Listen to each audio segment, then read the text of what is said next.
सुप्रभात बच्चों, आइए शुरू करते हैं हिंदी की कक्षा। और आज हम हिंदी की क्लास में ई की मात्रा लगाना सीखेंगे।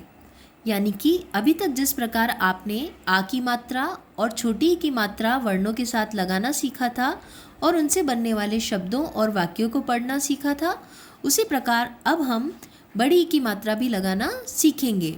जैसा कि आपको दिखाई दे रहा है, बड़ी ई की मात्रा इस प्रकार दिखाई देती है और यह हर शब्द के पीछे से लगती है, और जिस भी वर्ण के साथ ये मात्रा जुड़ती है उसके साथ हमें ई का उच्चारण करना होता है।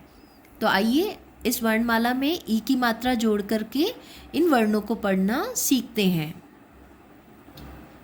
जैसे कि ये आपको क दिखाई दे रहा है, इसके आगे इस प्रकार बड़ी ई की मात्रा लगाएंगे तो इसका उच्चारण हम करेंगे की।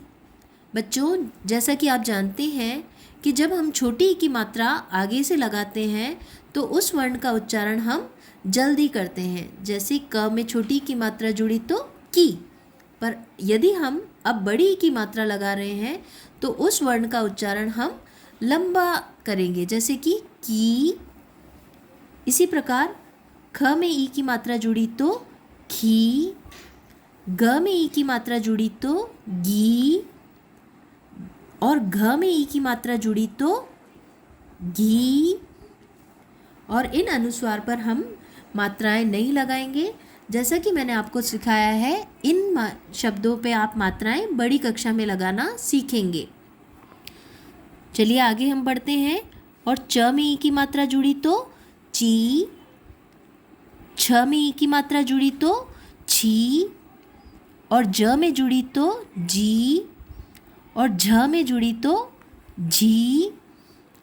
इसी प्रकार ट में जुड़ी तो बनेगा टी, ठ में जुड़ी तो ठी, ड में जुड़ी तो डी, और ढ में जुड़ी तो ढी सुनाई देगा।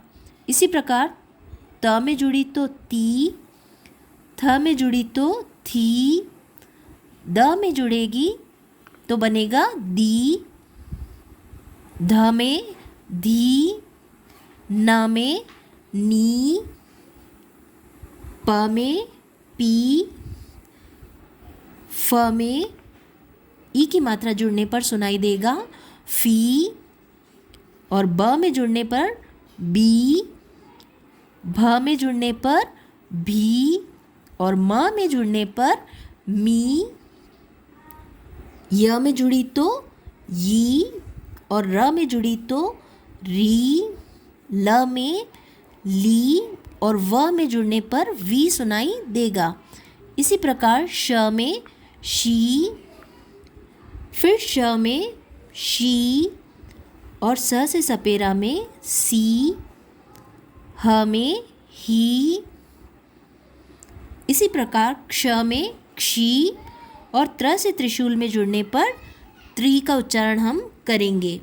इसी प्रकार इन दोनों शब्दों में ज्ञ में जुड़ी तो गी और श्र में जुड़ी तो श्री सुनाई देगा। बच्चों, आपको भी इसी प्रकार इस वर्णमाला में ई की मात्रा जोड़ करके इन शब्दों को बोलने का प्रयास करना है। धन्यवाद।